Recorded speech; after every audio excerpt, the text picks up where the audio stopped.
कौवा और कोयल की कहानी। सालों पहले ढोलकपुर के पास एक जंगल था। वहाँ एक बड़ा सा बरगद का पेड़ था जिस पर एक कौवा और एक कोयल दोनों अपने अपने घोंसले में रहते थे। एक रात उस जंगल में तेज आंधी चलने लगी। देखते ही देखते बारिश शुरू हो गई। कुछ ही देर में जंगल का जो भी था सब बर्बाद हो गया। अगले दिन कौवे और कोयल को अपनी भूख मिटाने के लिए कुछ भी नहीं मिला। तभी कोयल ने कौवे से कहा, हम इतने प्यार से इस जंगल में रहते हैं, लेकिन अब हमारे पास खाने के लिए कुछ नहीं है, तो क्यों ना जब मैं अंडा दूं तो तू उसे खाकर अपनी भूख मिटाना, और जब तुम अंडा दोगे तो मैं उसे खाकर अपनी भूख मिटा दूंगी। कौवे ने कोयल की बात पर सहमति जताई। संयोग से सबसे पहले कौवे ने अंडा दिया और कोयल ने उसे खाकर अपनी भूख मिटा दी। फिर कोयल ने अंडा दिया। कौवा जैसे ही कोयल का अंडा खाने लगा तो कोयल ने उसे रोक दिया। कोयल ने कहा, तुम्हारी चोंच साफ नहीं है, तुम इसे धोकर आओ, फिर अंडा खाना।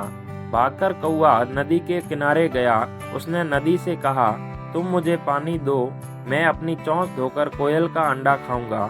नदी बोली, ठीक है, पानी के लिए तुम एक बर्तन लेकर आओ।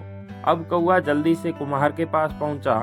उसने कुम्हार से कहा, मुझे घड़ा दे दो, उसमें मैं पानी भरकर अपनी चोंच धोऊंगा और फिर कोयल का अंडा खाऊंगा। कुम्हार ने कहा, तुम मुझे मिट्टी लाकर दो, मैं तुम्हें बर्तन बनाकर दे देता हूँ।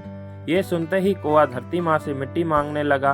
वह बोला, माँ मुझे मिट्टी दे दो, मैं उससे बर्तन बनाऊंगा और उस बर्तन से पानी भरकर अपनी चोंच साफ करूंगा, फिर अपनी भूख मिटाने के लिए कोयल का अंडा खाऊंगा। मैं मिट्टी दे दूंगी, लेकिन तुम्हें खुद लानी हो, उससे खोदकर मिट्टी निकलेगी। दौड़ता हुआ कौवा लोहार के पास गया। उसने लोहार से कहा, मुझे खुरपी दे दो, उससे मैं मिट्टी निकालकर कुम्हार को दूंगा और बर्तन लूंगा, फिर बर्तन में पानी भरूंगा और उस पानी को अपनी चोंच धोकर कोयल का अंडा खाऊंगा। लोहार ने गर्म गर्म खुरपी कौवे को दे दी। जैसे ही कौवे ने उसे पकड़ा, उसकी चोंच जल गई और कौवा तड़पता हुआ मर गया। इस चतुराई से कोयल ने अपने अंडे को कौवे से बचा लिया। कहानी की सीख।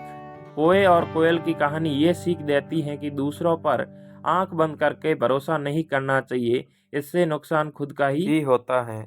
कहानी अच्छी लगी तो वीडियो को लाइक करें, चैनल पे नए हो तो चैनल को सब्सक्राइब करें। जय हिंद।